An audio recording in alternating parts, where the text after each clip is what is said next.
Bonjour à tous, une petite vidéo concrète et intéressante dans sa démarche parce qu'elle touche beaucoup de monde.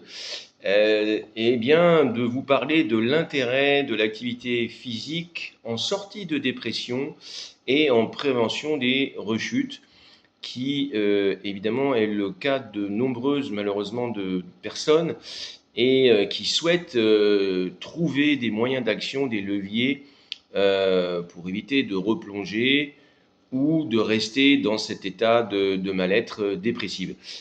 Eh bien, modestement, mais utilement et de façon pratique, dans la réalité, l'activité physique révèle toute son importance dans la prévention, le traitement et l'accompagnement de très nombreuses pathologies.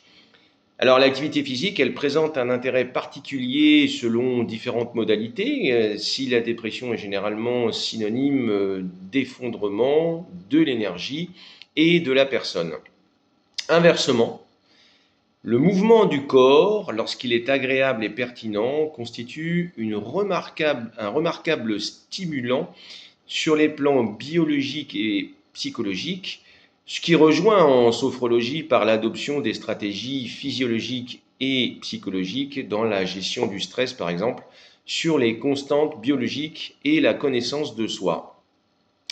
Alors les effets sont effectivement extrêmement bénéfiques sur la condition physique et la répétition en sophrologie du sport. Elle permet, cette activité physique, le renforcement du système cardiovasculaire, une protection contre certains cancers, une diminution du diabète, une régulation du poids de forme, une réduction du risque de lombalgie, une amélioration du sommeil, une limitation du vieillissement et de la perte d'autonomie. C'est évidemment une opportunité vitale pour les seniors, entre autres, mais également sur les autres franges de la population, et de la précision, de la perception qui ouvre des perspectives et donne un sens à sa vie par l'activité physique conjuguée à des techniques et protocoles en sophrologie positive. Alors les effets évidemment sont efficaces contre le stress, la dépression et l'anxiété. Bien choisies et encadrées, elles replacent la sophrologie, l'activité physique, les mouvements du corps dans leur finalité originale, comme l'émotion qui peut naître du mouvement et son environnement.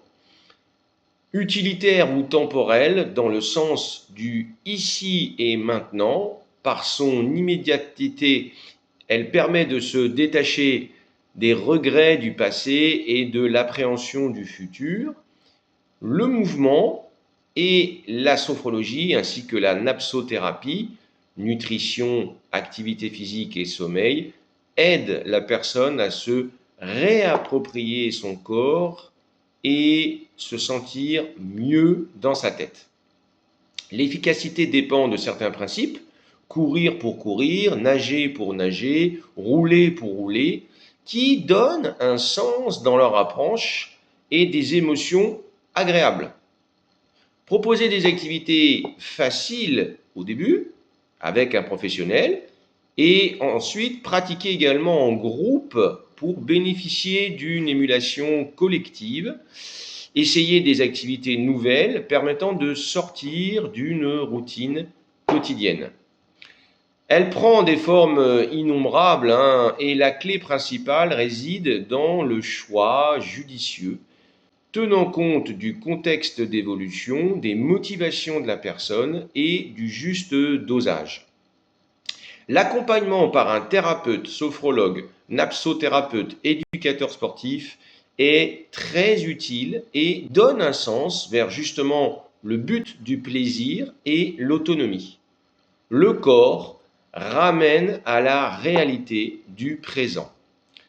Comme la méthode du docteur Vitoz, la conscience de la joie vers l'esprit est postérieure à la joie sensorielle.